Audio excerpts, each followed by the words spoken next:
Well, you asked about where I think we are headed after 510 and my, kind of thoughts in tinfoil hatness about what's going on and what to expect. Let's talk about it, shall we?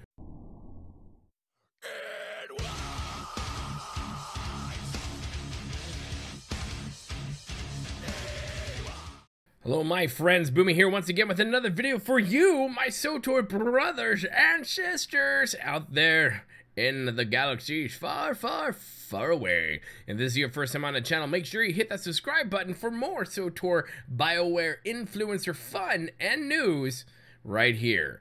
So, my friends, I've had many of you ask me where I believe things are headed, or what's going on with 510, the story and whatnot, Malgus returning, and all these things right there. So I have run it through a few times on my characters, just, a refresh memory and just go down, write notes about everything, and I have a few ideas as to where I think things are headed, and perhaps some conspiracy theories down the road for which we will talk about. Now, first of all, I want you guys to put your comments in the comment section below and let me know where you think things are headed for a storyline wise, especially when it comes to Malgus. Now, that is the biggest variable and outlier in this whole story as to why did he return and who's pulling his strings. Is it really Acina? We'll talk about that in just a moment. So where are we right now? So we're all familiar with, and I did a video about the Lana Beniko intel brief on what's going on in the galaxy so far, where we are at this present point in time.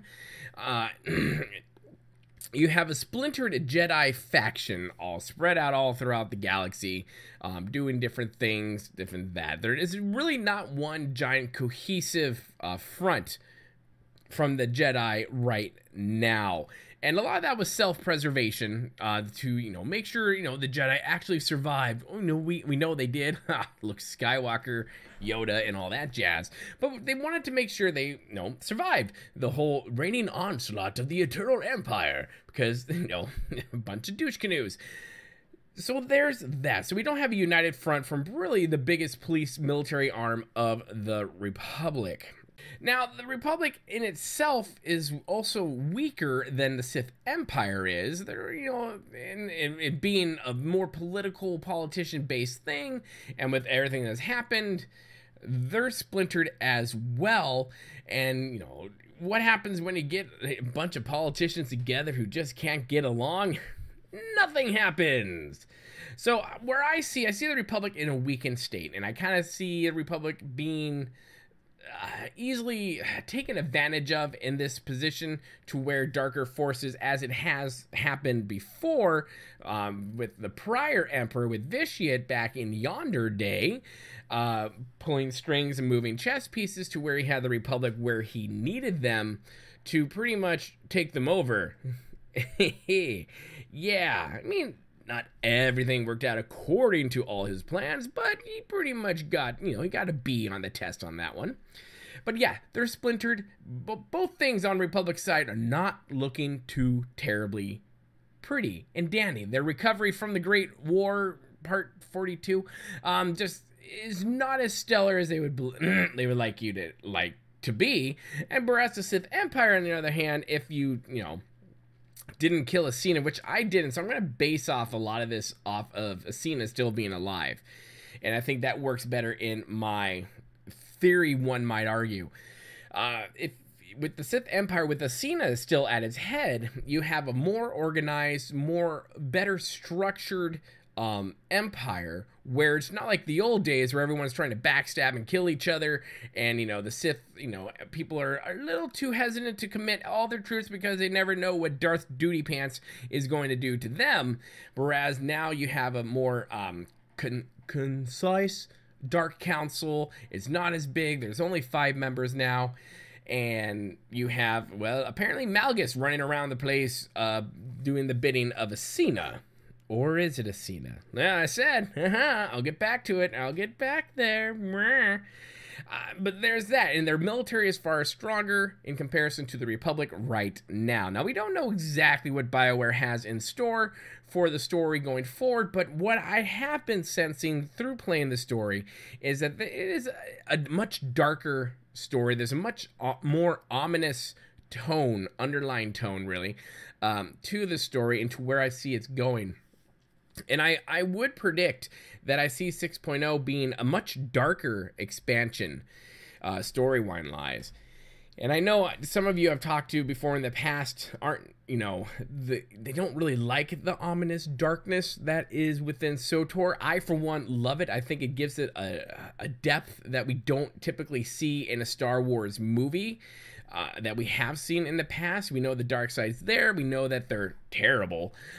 But really, we don't really see the depth of the Sith Empire at its height, at its greatest strength, the golden age, one might argue, of the Sith Empire. Now, yes, that could have been during Naga Sadow's reign, but we're just going to talk about, SWTOR as it is right now. The story with that depth, with that darkness there, I think really just brings it to life. And I see this being something going down that darker road, especially with Malgus returning, where in the past, I'll be doing a character profile on Malgus later on this month. But, with Malgus's backstory and everything we've experienced with Malgus, it kind of like intrigues me a little bit as to why he has returned and who brought him back. Now, you'll remember, and I've shown this on one of my videos before, that during the Eternal Empire cinematic that was released, they also brought out edited version, or an unedited part where they edited out this part, but it was Malgus in Carbonite, so they put him there. Now there's a lot of questions there as well, like who found him, why did they find him, and whatnot. Now the only person who would know that really is Vitiate, hashtag Valkorian, or Valkypoo as I like to call him. He would really be the only one to know. So who would really benefit the most out of bringing Malgus back? Well, Vitiate would. Now, Vitiate is dead. They have said he is dead, and I'm going to hold them to that. That is for sure. But you never know. Malgus returned. Why can't Vitiate? But perhaps he was found. He was found. He was unfrozen from a popsicle, and now he's returned looking buffer and with implants and all that jazz. And you can tell in the tone when you converse with him that there's something else going on, that Asina is pulling his strings. But I would argue, is it really Asina that's pulling his strings? I kind of think that there is someone using something else pulling Malgus's string. I don't really believe it's Asina. For some reason, I just can't see her doing that. To me, that seems like a very old Sithy type of maneuver. I mean, we will see. I'm probably wrong as poo, but I really think there's someone else in the shadows of the galaxy somewhere who's influencing her in a sense to influence and control Malgus. I mean, whoever thought that Malgus would be the lapdog and chained puppy for anyone? He's done that before, and he wanted nothing to do with that. And he tried to start his own empire and take the throne away because of the Vitiate had disappeared. But we know what he was really doing, but he had disappeared.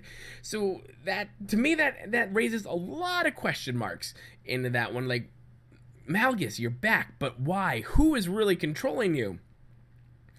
So when it comes to 6.0 and what we're going to get, I think, I did a video about my predictions as to 6.0, and I still believe it's relevant, and I'll put it right over here, right there, for everyone to enjoy. But yeah, like I said, I think we're going to get more planets. I think we'll get more planets like Ossus, hopefully no more flashpoints where we only get the taste of a planet and we don't really get to enjoy it. And I think these planets will bring out some big story elements for that. I think we're really going to return to Tython because, rumors that, there's a segment of Jedi on Tython doing their thing. there. I think Satele's going to come back. I think she's got a big role to play. I mean, if you can't have Malgus without Satele, and you can't really have Satele without Malgus, those two have been locking horns literally ever since the beginning of Star Wars: The Old Republic.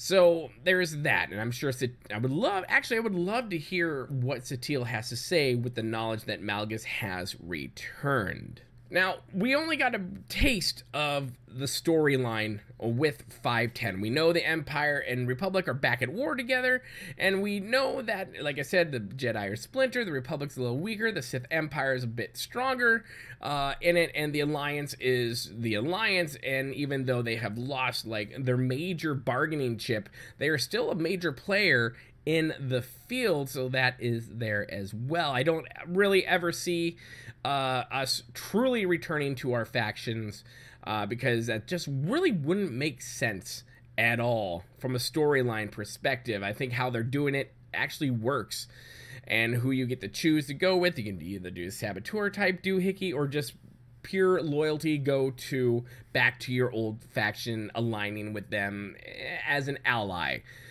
per se.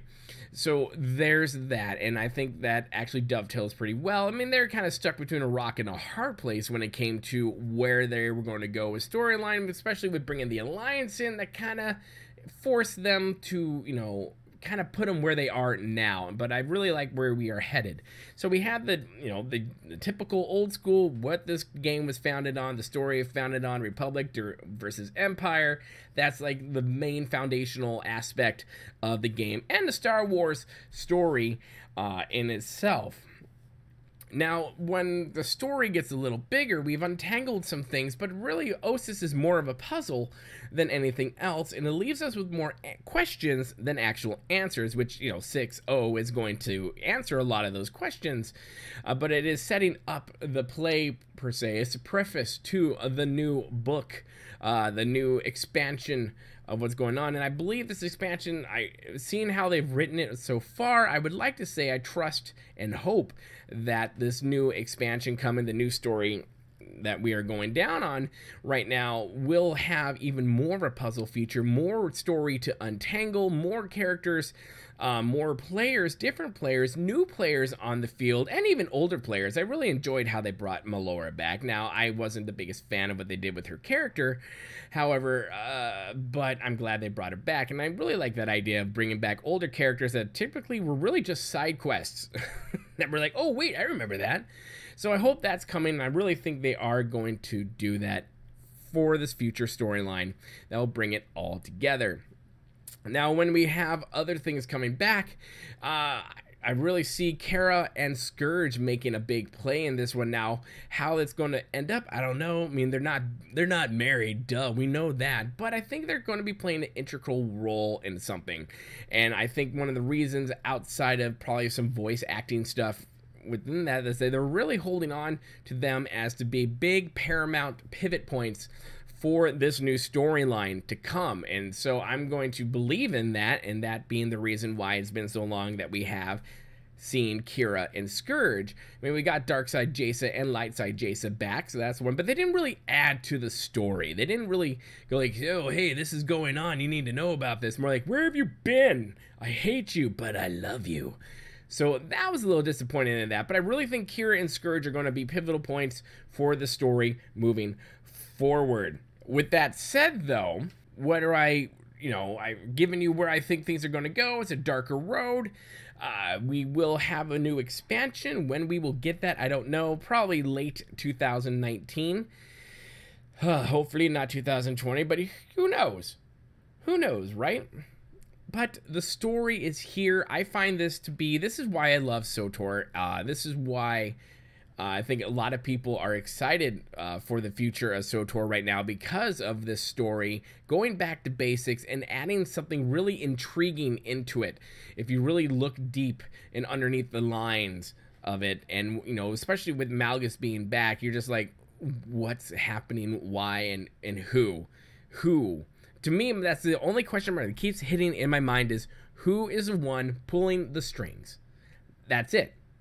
That just will not, that has nagged me ever since I found out that Malgus was returning. And I think that's got a larger story to play, and he most definitely has a much larger story to play. He even has almost hinted to that, where when you leave him off on the Sith side of things with everything, there's something there. I'm telling you, there's something there. And it's just, you know, what do you guys think? Put your comments in the comment section below. Where do you think this is going? Do you think this will be a darker, more ominous story going forward? Or do you think there's a light at the end of the tunnel? What? Will the Jedi get back together? Now, I personally believe the Jedi will eventually get back together underneath the leadership of Satele Shan and her Force Ghost babies with Darth Mar. But, I mean, because it wouldn't work. The Republic would literally fall if the Jedi were not there to help protect the Jedi, or protect the Republic, mind you. But yeah, I see them coming together, but I also see something, you know, shadowy happening within the Republic Council or Senate as well there. So yeah, there's a lot going on. There's a lot of puzzle pieces to this main puzzle. We've gotten some of them, but did it really just shake up the puzzle box? Put your comments in the comment section below. Let me know what you think about all this tinfoil hatty kind of stuff, and where, you know, I think things are headed. And, you know, just, you know, let's pick each other's brains. Perhaps I'll do another video about it as well. And whatever questions you guys have that I didn't think of, or you want to know, or more in-depth look into something that I didn't bring up here, or that I was a bit vague on. So yeah, put that all down there. Hit that like button if you like what you see here, and make sure you hit that subscribe button if you want to join the family here, the freak show of YouTube, the black sheep of gaming. My friends, have a good one. Remember to be kind. It's about community, and always sheathe your lightsabers and turn the safety on. Ooh, that scar will never go away. Anyways, my friends, have a good one. We'll see you later. Good day.